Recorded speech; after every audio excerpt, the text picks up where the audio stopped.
Welcome back to Future Steps IAS. पहले दो videos में हमने आईएएस और आईपीएस कवर किया है। Now this is our third of the most elite service in the given preference which is called Indian foreign service. ठीक है, इसको elite इसलिए कहते हैं ना क्योंकि डायरेक्टली आप तो एक तो रिप्रेजेंटेटिव ऑफ इंडिया होते हो। ठीक है, ना आप किसी स्टेट को दर्शाते हो, ना आप किसी ऑर्गेनाइजेशन को दर्शाते हो, ना आप किसी प्राइवेट चीज़ को रिप्रेजेंट करते हो। आप directly from day one you are the representative of government of India. वो कहते हैं ना रेड पासपोर्ट, यही है बस, कुछ नीला नहीं कुछ नहीं, सीधा आपको मरून पासपोर्ट मिलता है। ठीक है, ये लोग क्या करते हैं, एक तो मैनेज करते हैं diplomacy at international level, foreign relations को मैनेज करते हैं। ठीक है, इंटरनेशनल अफेयर्स, ये जो हम जितने भी डील्स पढ़ते हैं ना, बायलैटरल या मल्टीलैटरल रिलेशन या क्वाड जैसी ग्रुपिंग हो गई, ये सब कौन हैंडल करता है? ये मिनिस्टर्स, प्राइम मिनिस्टर्स, सिर्फ they are the just the face of these deals. Actual handle कौन करता है? ये ऑफिसर्स। ठीक है, ओके, ये हमने देख लिया। ये क्या करते हैं? पहले तो diplomacy, foreign relation, international affair, India के जो इंटरेस्ट होते हैं वो अब्रॉड में दिखाना। ठीक है, इंडिया को इंटरनेशनल ऑर्गेनाइजेशन में रिप्रेजेंट करना।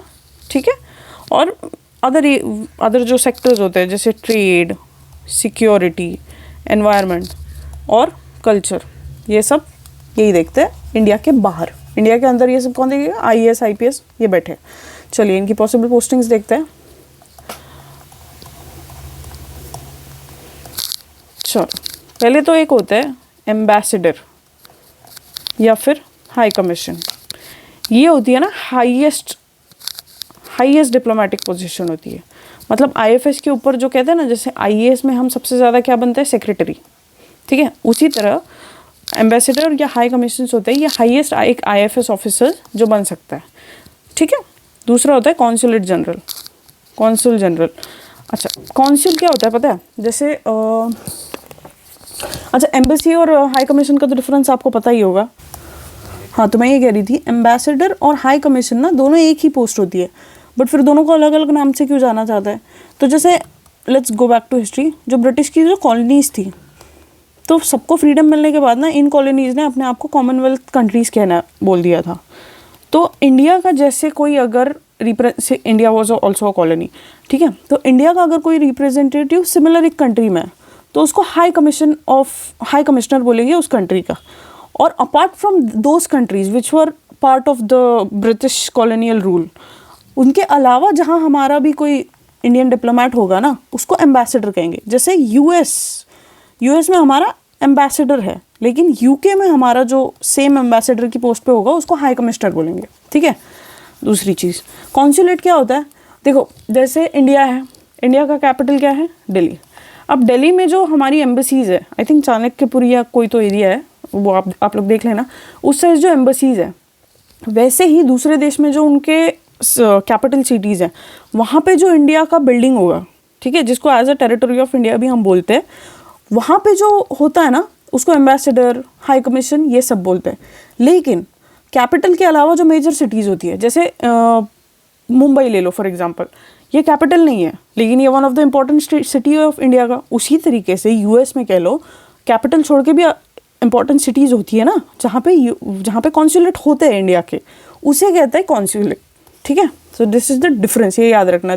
ये जो होता है ये ऑफिसेस ऑफ इंडिया गवर्नमेंट या territory of Indian government other than the capital cities. ठीक है, तीसरी पोस्टिंग होती है डेप्यूटी चीफ ऑफ मिशन। ये जो होती है सेकंड हाईएस्ट डिप्लोमेटिक ऑफिसर की पोस्ट होती है एम्बेसी या हाई कमीशन में।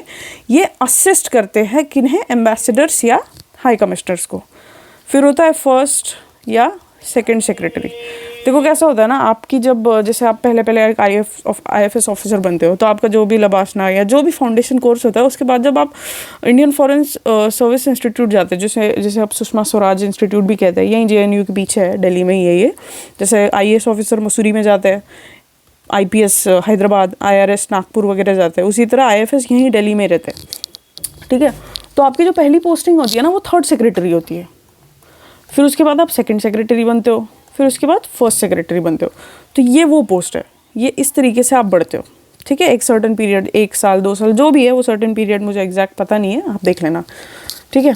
तो फर्स्ट एंड सेकंड सेक्रेटरी क्या होता है, ये जूनियर होते हैं, डिप्लोमेटिक ऑफिसर्स ही होते हैं, ये काम करते हैं एम्बेसी या कॉन्सुलेट में।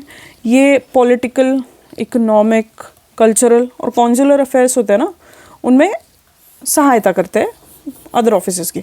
अच्छा, कॉन्सुलर अफेयर्स क्या होते हैं?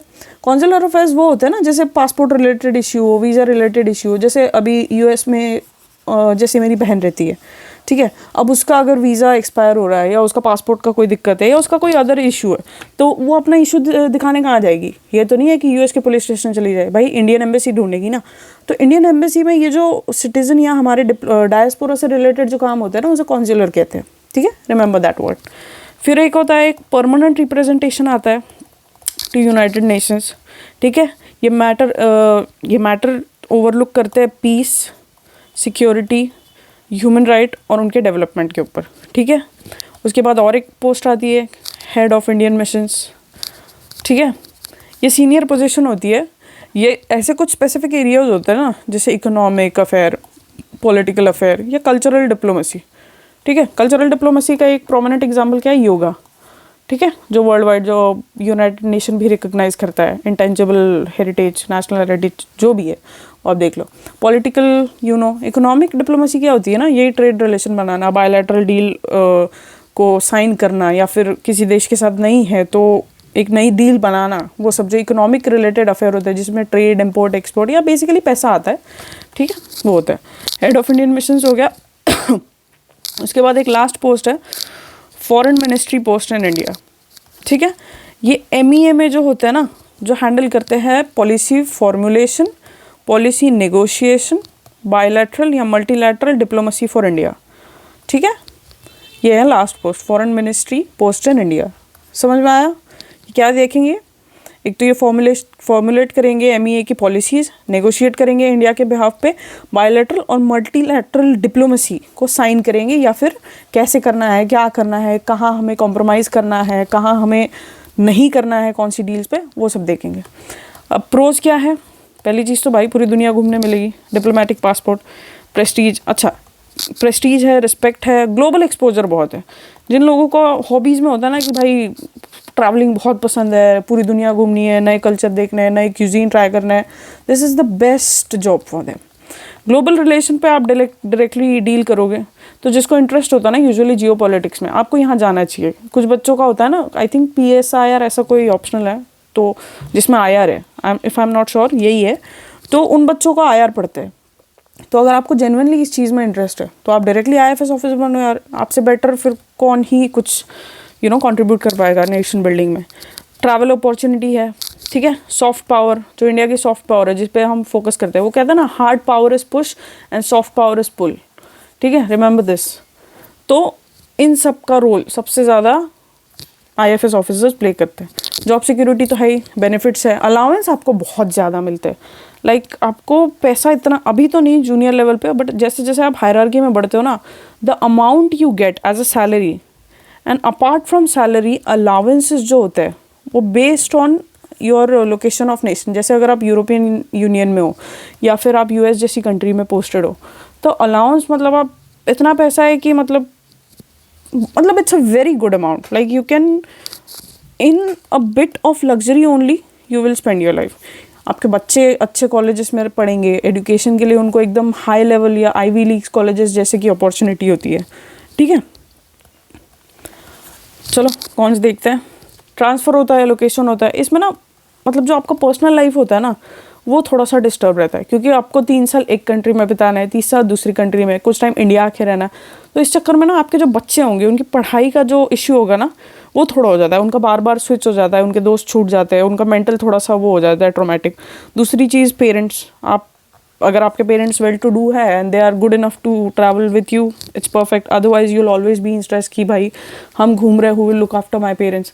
वही फैमिली सेपरेशन जो है, मतलब इसको हम बोलेंगे सेपरेशन ऑफ फैमिली, ठीक है। वही है, फिर हाई प्रेशर जॉब है, क्योंकि भाई अगर कल चाइना के साथ डील नेगोशिएट करनी है, अगर आपको चाइना का एम्बेसडर बना दिया गया और चाइना यहाँ से बॉर्डर पे एग्रेशन करे जा रहा है, अब इंडिया क्या करेगा ये तो आप ही को देखना है। तो देख लो आप, बहुत क्रिएटिविटी हो रही है। प्रेशर तो हर तरीके से है ही, प्रेशर इसमें कह लो, आईएएस में कह लो या आईपीएस में कह लो, सभी है। It's up to your competency and calibre कि आप कितने अच्छे से हैंडल करते हो, ठीक है। लेकिन फिर भी अगर आपको पैशन है आईआर से रिलेटेड, अगर आपको इंडिया को ग्लोबली रिप्रेजेंट करना है, आपको कल्चरल डिप्लोमेसी में इंटरेस्ट है, ठीक है, या फिर सॉफ्ट पावर में इंटरेस्ट है, then you are a fit enough candidate to choose IFS as your first preference. Think twice, review this video if you want to get more clarity on what is this kind of service, what to choose, what should I keep as first, either IAS or IPS, ठीक है। देखते रहो, समझते रहो and choose wisely because this is your only chance, ठीक है। Don't waste it, don't waste another attempt। जो है इसी में करना है तो अच्छे से फॉर्म भरो, हड़बड़ी में नहीं करना है कि दिल्ली सेंटर मिले इसलिए बस आज के आज ही फॉर्म भरना है। गलती मत करो। अगर यूपीएससी ने 15-20 दिन दिए हैं फॉर्म भरने के लिए तो कुछ सोच समझ के ही दिए होंगे। अगर एक दिन में फॉर्म भरना होता तो वो एक दिन ही देते। अगर उन्होंने 15-20 दिन दिए हैं तो they are much more capable and much more insightful than you, ठीक है। तो हल्के में लेना नहीं है कोई चीज़ें, सोच समझ के करो। चलो नेक्स्ट वीडियो में मिलते हैं। Until then keep studying, take care.